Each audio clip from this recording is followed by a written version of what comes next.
This is ODOT's training module, Introduction to Eminent Domain Valuation for ODOT. This module is going to be broken into three parts. Part 1 is an overview of the eminent domain process. Part 2 is rules controlling the eminent domain appraisal process. And Part 3 is the eminent domain valuation process for ODOT. This module was recorded in July 2019. I'm Doug Maitland. I'm the manager of the Acquisition Services Section, Office of Real Estate, Ohio Department of Transportation. Our office phone number is 614-466-7490.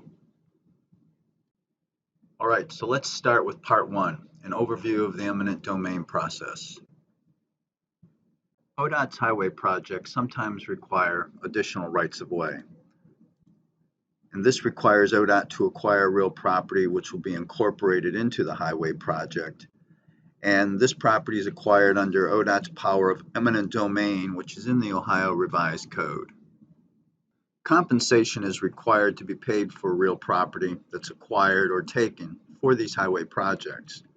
Compensation is based on an appraisal or a valuation process that estimates the fair market value of the property needed for the project. So, what is eminent domain?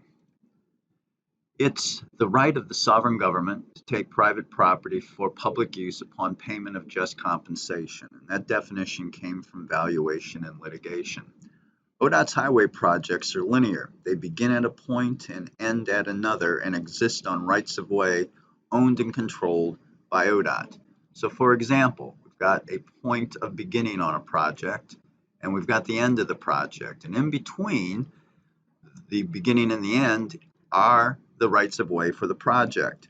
ODOT has to control all of the right of way needed between the beginning and end of the project to build it. If ODOT can't control the right of way, it can't build the project. That's why ODOT has the power of eminent domain to take property if agreement can't be reached on price. To acquire property needed for highway rights of way, ODOT must pay the fair market value. The acronym for that is FMVE. This is also known as compensation.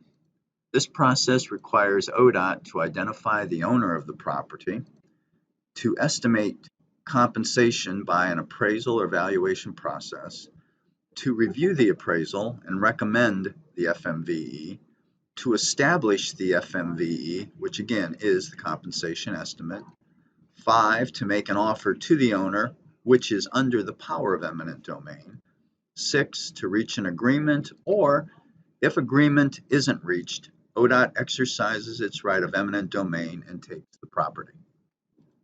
In an appropriation case, FMVE is deposited in the court.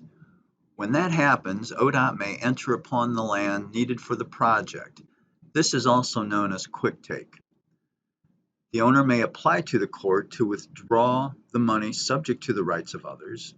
A jury will decide the amount of compensation, and a judge will determine who receives the compensation. These appropriation cases can be settled often before a trial by mediation or other agreement between the parties. ODOT cannot use or demolish structures until the judge issues an order of possession. In summary, ODOT has the power of eminent domain to take private property for its highway projects upon payment of just compensation. And payment of just compensation occurs either by a negotiated settlement that's under ODOT's power of eminent domain, or ODOT takes the property if settlement can't be reached by exercising its right of eminent domain and depositing FMVE into the court.